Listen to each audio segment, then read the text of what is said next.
The topic is how to protect workers in the unorganized sector. How we have to protect the workers. We have already done the features of organized sector and unorganized sector. Now in unorganized sector, we know problems are there, okay? And those problems are like job insecurity, long working hours, less wages, pension facility is not there, medical leave facility might not be there, people can be removed from their jobs within a short notice without giving any explanation. तो ये सारी क्या है problems किसमें है unorganised sector में. Okay, अब unorganised sector में इंडिया में बहुत लार्ज नंबर ऑफ वर्कर्स काम करते हैं. Clear? Because we have a huge population and we are a developing economy. तो हमारे अभी भी बहुत सारे ऐसे सेक्टर्स हैं जिनमें स्ट्रिक्ट रूल्स एंड रेगुलेशंस नहीं फॉलो होते हैं. अभी आपने प्रोजेक्ट किया है ना कंज्यूमर्स अवेयरनेस पे, तो उसी में मैंने उस टाइम पे आपको कितने एग्जांपल दिए थे. Why these things are happening? Because we are not able to check. We are not strictly able to implement rules and regulations. Plus, by habit, we all, our mentality is such that we immediately believe in breaking rules very fast. अगर red light है, हम right left देखते हैं, कोई police वाला नहीं खड़ा है तो हम निकल जाते हैं. मीन्स कि रेड लाइट पे भी हमें रुकने के लिए हमारे पास 2 पुलिसमैन खड़े होने चाहिए. सो व्हाट हैपेंस दैट जो हमारा अनऑर्गेनाइज्ड सेक्टर है इसमें बहुत सारी वास्ट पॉपुलेशन है which is involve, but somewhere or the other that they are not exploited, they don't remain economically weak. अब क्या इसका इफेक्ट क्या होगा? इसका इफेक्ट होगा अनसर्टेनिटी. इसको हम क्या कहते हैं? अनसर्टेनिटी. हमारी जॉब में जब अनसर्टेनिटी है, वेजेस लो है, तो क्या होगा? मेरा जो इकोनॉमिक स्टेटस होगा वो क्या होगा? वो लो होता जाएगा. That will suffer. And if my economic status is suffering and we all know that it is the money. If I have to find a house, I need money. For my basic needs, I need money. I have to send children to school, I need money. Is it clear? So when for all these necessities, basic necessities जिनको हम कहते हैं, हमें पैसे की जरूरत है, तो हम अपनी पॉपुलेशन को पॉवर्टी में से एलिगेट नहीं कर पाएंगे. एलिगेट मीन्स निकाल नहीं पाएंगे. After so many years of independence, we are still struggling, right? We are still struggling with removing poverty. We have not been able to eradicate. हम उसको हटा नहीं पाए हैं. You have read about this poverty and about food security. You have read extensively in class 9. Now see the adjoining paragraph. Leave the first and the second paragraph. In that they have just explained that what is the reasons that why we need to protect. Who are the workers? Clear? See the line on the top, जहां पर आपके heading लिखी हुई है उसके बिल्कुल parallel आप देखो. Who are these vulnerable people who need protection? Vulnerable का क्या मतलब होता है? Someone who is at risk. ठीक है? रिस्क का क्या मतलब है? तो सफर फर्दर. अभी मैंने आपको सारे रीजन बताए ना. अगर ऐसा होगा तो it means I will not be able to progress. Clear? Because अब कौन से ऐसे लोग हैं जो अनऑर्गेनाइज्ड सेक्टर में जनरली आते हैं? लोग का मतलब है categories of people who come in the unorganised sector. And let us see first of all in the rural areas. Clear? कौन है? Landless agricultural labourers. Landless agricultural labour, the name itself is very clear. Those persons who are working on the land for the other people, they don't have their own land. Next is small and marginal farmers. We have done so many times. आपका first chapter जो हमने story of village Palampur से हम ये पढ़ रहे हैं, small and marginal farmers कौन होते हैं. Then share croppers. अब शेयर क्रॉपर्स कौन होते हैं? Share croppers are those persons who have taken land on rent. ठीक है, लैंड, जैसे हम टेनेंट्स होते हैं ना, घर ले लेते हैं किराए पे, मकान मालिक कोई और होता है, तो जब हम रेंट पे वो घर ले लेते हैं तो हम क्या करते हैं, हम उसको मकान मालिक को किराया देते हैं। ठीक है, वी गिव द रेंट, वहां रहने का हम रेंट देते हैं। तो similarly, right, what they do in the rural areas, some persons, some small farmers, what do? They take land on rent, वो उस पे काम करते हैं, खेती खुद करते हैं। ठीक है, और उसके बाद वो क्या करते हैं, शेयर क्रॉपर्स, शेयर वर्ड आ रहा है ना बीच में, तो एक साल का हम फिक्स कर लेते हैं, अमाउंट फिक्स कर लेते हैं, चाहे हम प्रोड्यूस फिक्स कर लेते हैं, दैट इज कैश और काइंड। इसको हम कहते हैं कैश और काइंड। जिस पर्सन से हमने लैंड काम करने के लिए रेंट पे लिया है, ठीक है, हम क्या करते हैं, हम उसको वट एवर इज डिसाइडेड, जब हमने वो लैंड रेंट पे लेना था खेती करने के लिए, एग्रीकल्चर करने के लिए, right, so at that time whatever the terms and conditions we had agreed upon, ठीक है, उसके अकॉर्डिंग हम उस पर्सन को towards the end of the year, चाहे हम उसको वो फसल देते हैं जितना हमने डिसाइड किया होता है, एंड चाहे तो हम उसको पैसे देते हैं। ठीक है, that was the meaning of sharecroppers. And next is artisans. You all know that, जैसे मैंने आपको कल परसों भी एग्जांपल्स दिए थे कितने, जैसे ये फुलकारी है, पंजाबी जुत्ती बनती है, छोटे छोटे ये लकड़ी के टॉयज बनते हैं, ये सारे कौन हैं, ये आर्टिजन्स हैं। Clear, those who are doing these kinds of thing such as weavers, blacksmiths, carpenters and goldsmiths, उन्होंने आगे एग्जांपल भी दिए हैं। So next you see nearly 80% of rural household in India is small and marginal farmer category. तभी तो हमारी जो contribution है एग्रीकल्चर सेक्टर की वो रिड्यूस हो रही है। क्यों? अब हम पढ़ रहे हैं कि 80% जो है वो मार्जिनल है, हमारे पास सिर्फ 20% है जिनको हम कह सकते हैं कि वेरी गुड फार्मर्स, लैंडलॉर्ड्स हैं, those who are doing very well and they are earning well. So next is, so these farmers need to be supported through adequate facility for timely delivery of seeds agriculture. तो अब इनको हम कैसे protect कर सकते हैं? ये जो हमने अभी कैटेगरी ऑफ पीपल पढ़ा इन the rural areas, that is by devising such means, कुछ ऐसे हम मेथड्स अडॉप्ट करें। जैसे लोगों को गवर्नमेंट ने क्या किया है, जैसे हम चाहते थे बच्चे स्कूल नहीं आते थे, ठीक है, बच्चे चाइल्ड लेबर करते थे, तो गवर्नमेंट ने उसके लिए क्या मेथड डिवाइस किया, मिड डे मील। ठीक है, एक तो एजुकेशन फ्री कर दी, फ्री ऑफ कॉस्ट कर दी for those people who can not afford to send their children to some other school, so in the government schools. And plus अभी भी वो प्रॉब्लम सॉल्व नहीं हो रही थी, तो गवर्नमेंट ने मिड डे मील इंट्रोड्यूस किया। उससे क्या हुआ कि पेरेंट्स को, अब पेरेंट्स की, why we have many children in the lower category में, हमारे पास ज्यादा लोग बच्चे क्यों होते थे, they feel that more hands to work, but what they don't understand is more mouths to feed also. अगर हमारे पास इतने बच्चे हैं तो उनको खाना भी तो है, उनको कपड़े भी तो देने हैं, उनको पढ़ाना भी तो है। If we have more number of people, we'll be pushing them into work. तो उनकी कंडीशन क्या है, वो चेंज नहीं हो पाएगी।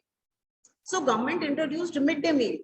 Midday meal क्या था, एक ऐसा मेथड जो गवर्नमेंट ने अडॉप्ट किया so that the children can be literate, at the same time they can be given good food.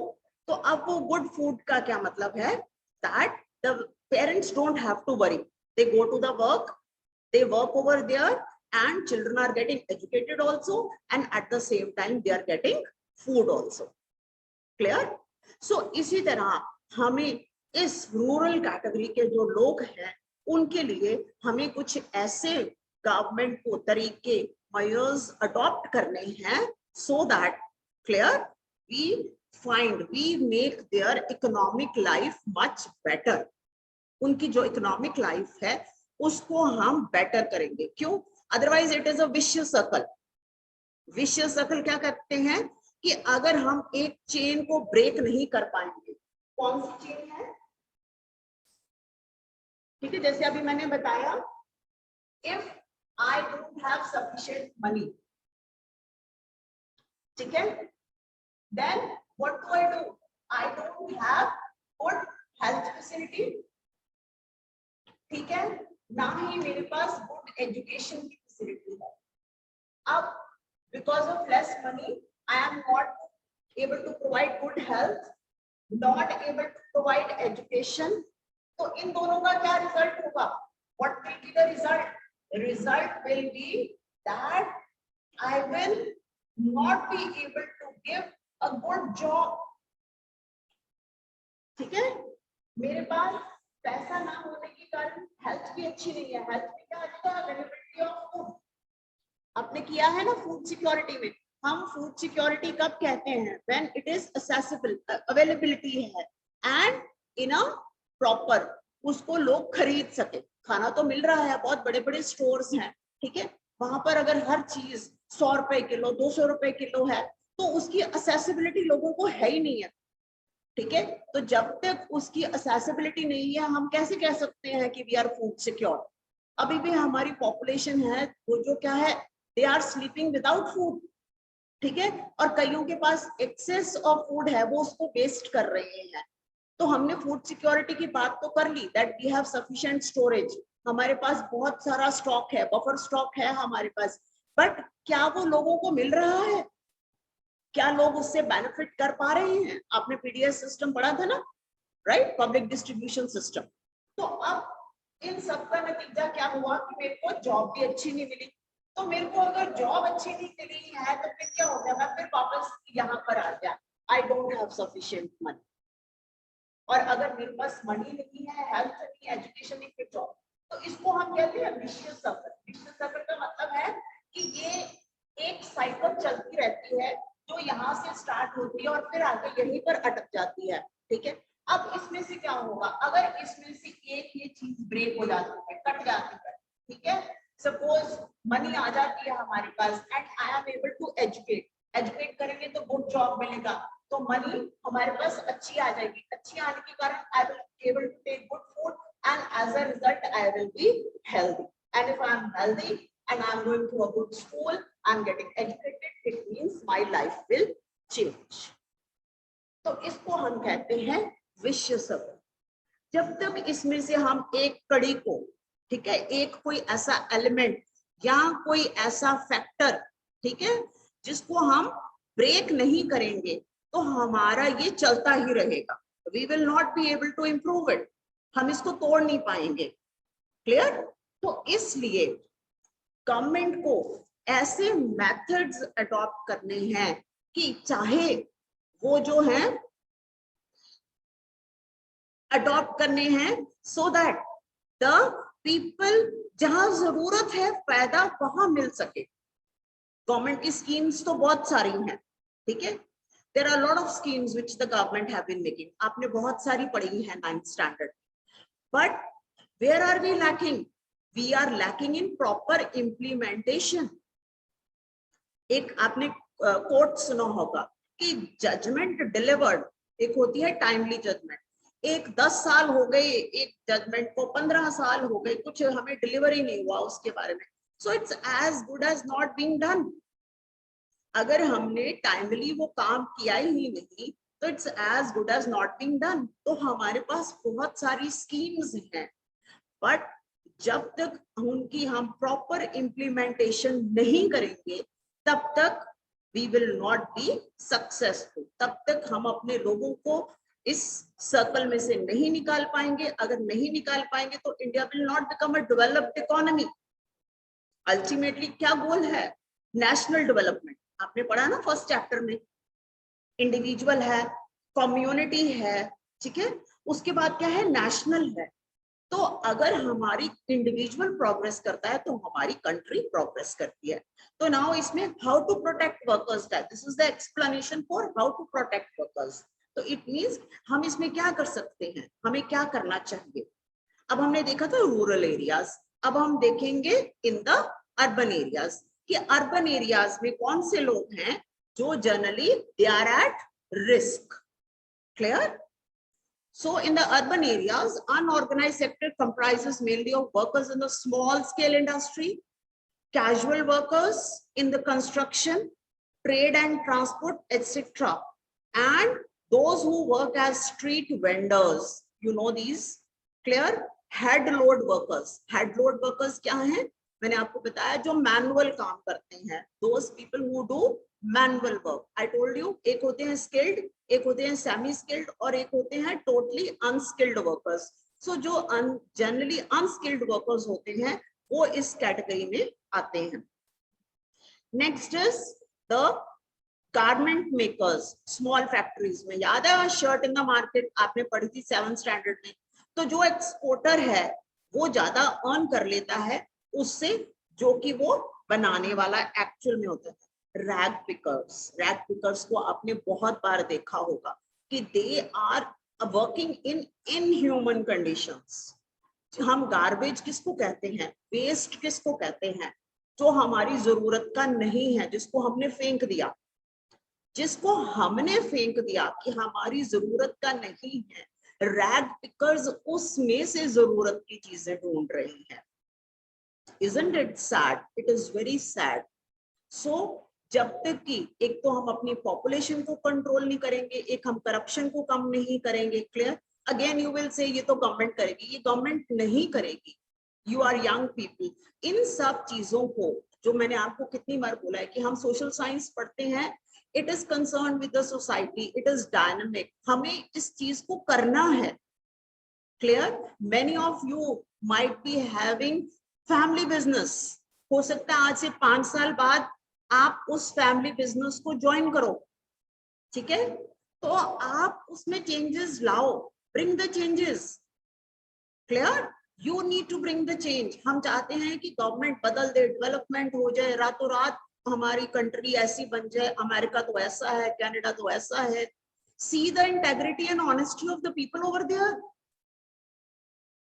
We need to follow. पर जब हम वहां चले जाते हैं हम भी वैसे ही बन जाते हैं. We become very good over there. So we need to keep those characteristics here also. Clear? So that was about the category of workers and how we can improve the status of these people and make their working conditions better so that they do not suffer or they are not exploited. So next, move on to page number 33. So next is the sectors in term of ownership. ये था कि कहाँ काम करते हैं, how they are employed, right? Now sectors in term of ownership, कि जहां हम काम कर रहे हैं वो किसके पास है. Clear? Whether it is owned by government or it is a private sector enterprise. So let's read further. Another way of classifying economic activities into sectors could be on the basis of who owns the assets. Assets means हम generally कहते हैं हमारी जो property होती है. तो ठीक है, तो जो फैक्ट्री है, ये दुकान है, ये बुटीक है, ठीक है, ये किसका है? ये किसको, किसने इसको बनाया है, किसने इसमें पैसा इन्वेस्ट किया है. Basis of who owns the assets and is responsible for the delivery of the services. Now public sector क्या है? You can underline the definition. The public sector, the government owns most of the assets and provide all the services. Whereas in the private sector, ownership of assets and delivery of services is in the hand of private individuals or companies. बहुत बार आपने देखा होगा कि जब हम कहीं से जा रहे होते हैं रोड पे, अगर आप यहाँ से फगवाड़ा से गुराया की तरफ जाओ तो यू सी स्मॉल इंडस्ट्रीज आपको रोड पे ही नजर आ जाती है. क्लियर? उनके बाहर लिखा होता है पीवीटी फुल स्टॉप. उसका मतलब है इट इज प्राइवेट ओनरशिप. जहां पर लिखा होगा जीवीटी गवर्नमेंट का लिखा होगा, it means that it is owned by the government. Similarly public sector, private sector. तो जैसे हमने ऑर्गेनाइज्ड और अनऑर्गेनाइज्ड सेक्टर किया है, इसी तरह पब्लिक और प्राइवेट सेक्टर में भी डिफरेंस है. Public sector, we know we are a welfare government. Clear? जो पब्लिक सेक्टर है naturally they work towards the benefit of the workers as well and ultimately the government, the country progresses. Again I will remind you कि मैंने आपको बताया था कि 1991 से पहले हमारे पास ज्यादा पब्लिक एंटरप्राइजेस ही थे. बट 1991 के बाद हमने liberalisation of Indian economy, we will read in globalisation में हम पढ़ेंगे, हमने किया, हमने ट्रेड बैरियर्स लिफ्ट किए, हमने अपनी इकोनॉमी को ओपन अप किया, क्योंकि बहुत ज्यादा क्लोज्ड इकोनॉमी में अगर फर्दर हमें सर्वाइव करना था, अपनी इकोनॉमी को इंप्रूव करना था, तो we could not continue in that way as we were doing after the few years of independence. So now next, अब हम देखते हैं रेलवेज और post office is an example of public sector where as companies like Tata, iron and steel limited etcetera are privately owned. But अब हम टाटा और रिलायंस को भी देखें कि no doubt they are privately owned, but they have a great reputation of leading the country towards progress. Activities in the private sector are guided by, अब क्या है इसके फीचर्स हैं, प्राइवेट सेक्टर के फीचर्स क्या हैं? Activities in the private sector are guided by the motive to earn profit. ये हम थोड़े से छोटे लेवल पे इस चीज को ले सकते हैं कि हमारा जनरली अगर मैंने पैसा इन्वेस्ट किया, सपोज मैंने 1 लाख 2 लाख लगा के इन्वेस्ट करके मैंने एक बुटीक खोला है या एक पार्लर खोला है, तो obviously if I am earning profit, मेरी इंटेंशन क्या होगी कि मैं और इंप्रूवमेंट करूं, थोड़े से इसमें कुछ और नई मशीन्स ले आऊं, ठीक है, जिससे कि मेरा जो बिजनेस है वो और फ्लरिश करे. Clear? But if it is government public enterprise, तो उसमें क्या होता है कि somewhere or the other the workers get the perks. Perks का मतलब है उनको कोई ईयरली इंक्रीमेंट मिल जाती है, बोनस मिल जाता है. प्राइवेट में भी होता है, प्राइवेट में भी होता है. It's not that, it's not like this कि प्राइवेट बिल्कुल ही ऐसा नहीं करता है, but few instances can be there. To get such services, we have to pay money to these individuals and company. आपको याद है आपने 7th स्टैंडर्ड में चैप्टर किया था जहां हमने प्राइवेट और पब्लिक हेल्थ सर्विसेज के बारे में बात की थी. इफ यू रिमेम्बर, वहां पर ये कंपैरिजन था कि हाउ पब्लिक सर्वेंट्स, हमने बात की थी पब्लिक फैसिलिटीज के बारे में बात की थी कि कुछ ऐसी इंपॉर्टेंट फैसिलिटीज हैं जो कहीं ना कहीं गवर्नमेंट की रिस्पॉन्सिबिलिटी बन जाती है to provide to the people of a country. अब जैसे ये वैक्सीनेशन लग रहा है, कोविड-19 का जो वैक्सीनेशन लग रहा है, initially the government had started charging 250 rupees थे, 500 थे, कहीं 400 भी थे, कहीं जाके बीच बीच में 600 रुपीज पे भी लोगों ने वैक्सीनेशन को लगवाया. बट कहीं जाके आप देखो गवर्नमेंट ने कितना फ्री वैक्सीनेशन भी लगाया है. और इंडिया की पॉपुलेशन को वैक्सीनेट करना है तो किसी भी देश की, जैसे आप कह लो कि किसी वर्ल्ड की 10 कंट्रीज वैक्सीनेट हो जाएंगी, जितने में सिर्फ इंडिया की अकेली इतनी पॉपुलेशन है.